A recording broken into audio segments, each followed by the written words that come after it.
계획 예방 정비를 끝낸 신월성 1호기에서 열 전달 완충판이 없는 상태로 재가동이 승인됐습니다. 이 부품은 언제 떨어져 나왔는지도 모르는 상태인데 원자력 안전위원회는 완충판이 없어도 된다고 밝혀 안전성 우려가 커지고 있습니다. 경북자치경찰위원회가 1호 의결 사항으로 아동 청소년 성매매 근절 대책을 경북경찰에 요구했습니다. 여러분 안녕하십니까? 포항 MBC 뉴스입니다.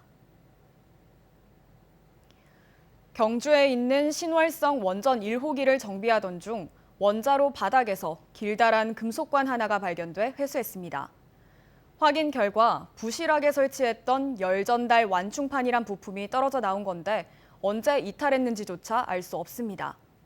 더 큰 문제는 원자력 안전위원회와 한수원이 열 전달 완충판이 없어도 안전에 문제가 없다며 이 부품이 떨어져 나가고 없는 상태에서 원전을 재가동하기로 했습니다. 원전 안전성에 대한 우려가 커지고 있습니다. 김형일 기자가 보도합니다. 지난 4월부터 정기 검사를 실시한 신월성 원전 1호기. 검사 도중 길이 29cm, 직경 6cm의 열 전달 완충판이 원자로 하부에 유입된 사실이 뒤늦게 확인됐습니다. 열 전달 완충판은 200도가 넘는 냉각수와 낮은 온도의 물이 서로 섞이는 지점에서 냉각수 배관에 가해지는 열 충격을 감소시켜주는 장치입니다. 지난 4, 5년 사이 이 부품이 이탈한 것으로 추정되는데 그동안 원전 내 이물질 감지기에도 전혀 감지되지 않은 것으로 드러났습니다. 안전 목적으로 설치한 부품인데 그것이 이제 떨어져 나갔다라는 게 이해가 안 되고요. 어쨌든 좀 부실 시공이다라고 보고 있습니다. 그것이 원자로 안에 박혀 있었는데 이물질 감지기가 있다는데도 불구하고 그것을 감지해내지 못했다라는 것이 또 이해가 안 되고 있습니다. 조사 결과 신월성 원전 1호기 건설 당시 열 전달 완충판이 부실하게 설치돼 문제가 발생한 것으로 확인됐습니다. 사정이 이런데도 한수원과 원자력안전위원회는 후속 조치로 열 전달 완충판을 다시 설치하지 않은 채 원전을 재가동하기로 결정해 안전성에 대한 논란이 일고 있습니다. 이 약한 것을 보완하기 위해서 설계상 달려있던 안전 부품인데 이것이 떨어져 나간 상태에서 계속 가동을 한다? 저희들은 상식적으로 이해할 수가 없습니다. 한수원과 원자력안전위원회는 이 부품이 없어도 냉각수 배관의 안전성을 확보할 수 있고 국내외 원전에서 유사한 사례가 많다고 밝혔습니다. 이 보강제가 없어도 설비의 건전성에는 문제가 없는 것으로 평가되었고 해외 원전에서도 열 전달 완충판의 이탈 사례가 발견되어 없는 상태로 운전하거나 하지만 설계 당시에는 원전 안전을 위해 반드시 필요하다며 설치해놓고 한수원과 원자력안전위원회는 지금에 와서 필요 없는 부품이라고 주장하고 있습니다. 과연 설득력 있는 과학적 결론인지 또 원전 안전을 위한 최선의 선택인지 의문이 제기되고 있습니다. MBC 뉴스 김형일입니다. 수도권과 달리 코로나19 확진자가 잠잠하던 포항과 경주에서 오늘 동일 집단에서 확진자가 다수 나왔습니다. 포스코 임직원 직무교육기관인 인재창조원의 직원 4명이 오늘 확진 판정을 받아 직원 100명과 교육생 200명을 대상으로 전수검사를 실시하고 교육 과정도 일시 중단했습니다. 경주에서는 지난 16일 목욕탕 손님 1명이 확진된 이후 오늘까지 6명으로 늘어나자 경주시가 이달 1일부터 오늘까지 이 목욕탕을 이용한 사람은 증상 유무와 관계없이 검사를 받도록 조치했습니다. 경북자치경찰위원회가 1호 지시사항으로 아동 청소년을 대상으로 한 성매매 근절 대책을 경북경찰청장에게 요구했습니다. 경북자치경찰위는 최근 포항과 안동에서 연이어 발생한 여중생 성매매 강요 사건과 관련해 이같이 의결했습니다. 자치위원회는 아동 청소년의 성을 사는 행위는 뿌리를 뽑아야 한다며 이와 함께 피해 아동 청소년을 보호할 수 있는 대책과 제도 정비도 필요하다고 밝혔습니다.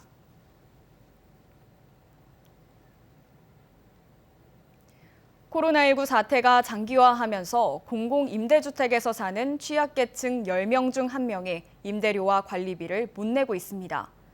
코로나 사태가 끝나면 상당수가 쫓겨날 수도 있는 만큼 정부의 대책 마련이 필요하다는 목소리가 나옵니다. 윤영균 기자가 취재했습니다. 대구의 한 영구 임대주택입니다. 2,800여 가구 중 11%인 320가구가 관리비를 못 내고 있습니다. 통상적으로는 4만 원에서 7만 원 사이입니다. 전년별로 다르기 때문에. 이처럼 대구도시공사 공공임대주택에서 관리비를 내지 못하는 가구는 1,000곳이 넘습니다. 대구 전체 공공임대주택 1,500여 가구의 12.3%에 해당되고 미납된 관리비 금액은 2억 원에 육박합니다. 임대료를 못 내는 가구는 더 많습니다. 1,200여 가구가 임대료를 내지 못하고 있고 미납액은 4억 5천만 원이 넘습니다. 경북 역시 공공임대주택의 미납액은 관리비 3,400만 원, 임대료 6,800만 원으로 둘을 더하면 1억 원이 넘습니다. 코로나 사태의 장기화로 공공임대주택에서 사는 취약계층의 소득도 줄어들면서 이처럼 임대료와 관리비 미납으로 이어지는 것으로 분석됩니다. 노점 장사하는 사람들도 못하게 되고 장사도 못하게 이런 모든 게 경기가 안 좋으니까 사람들이 생활하는 걸 못하니까 아무리 세금이라도 이런 것도 미납될 수도 있고. 공공주택 관리 규정에는 임대료나 관리비를 석 달 이상 못 내면 소송을 제기하고 확정 판결이 내려지면 자진 퇴거를 촉구하도록 나와 있습니다. 명도 소송은 보통 체납액이 보증금을 초과하는 1년 반 정도 이후부터 이루어지는 만큼 조만간 공공임대주택에서 상당수가 쫓겨나가기 시작할 것이라는 전망이 나오고 있습니다. 정부가 긴급 주거지원금을 지급해야 한다는 주장이 나오는 이유입니다. 나아가 소득과 재산에 따라 임대료를 차등 부과해야 한다는 주장도 나오고 있습니다. 장기적으로는 임대주택의 유형을 통합을 해서 자기의 소득으로 임대료를 이렇게 낼 수 있는 임대료 부과 차등 제도를 통해서 장기적으로는 임대주택의 거주민들의 주거 안정이 이루어져야 된다고 봅니다. 대구의 공공임대주택 가운데 저소득층이 사는 영구 임대주택이 6,800세대로 가장 많습니다. 코로나19 장기화로 자칫 살고 있는 집에서 쫓겨날 처지로 내몰리고 있는 저소득층을 지원할 수 있는 대책 마련이 시급합니다.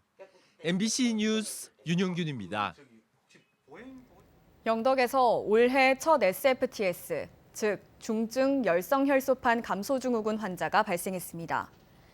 영덕군은 지난 7일 50대 남성 A씨가 열과 근육통 등의 증상을 호소해 병원에서 SFTS 판정을 받았다고 밝혔습니다. SFTS는 바이러스를 보유한 참진드기에 물려 감염되는 질병으로 치료제와 백신이 없습니다. 이에 영덕군은 야외 활동 시 긴 소매와 긴 바지 착용 등 예방수칙 준수를 당부했습니다. 베이비붐 세대 공무원들이 되거 퇴직하면서 시군 지자체마다 4급 승진 대상자 부족으로 인사난을 겪고 있습니다.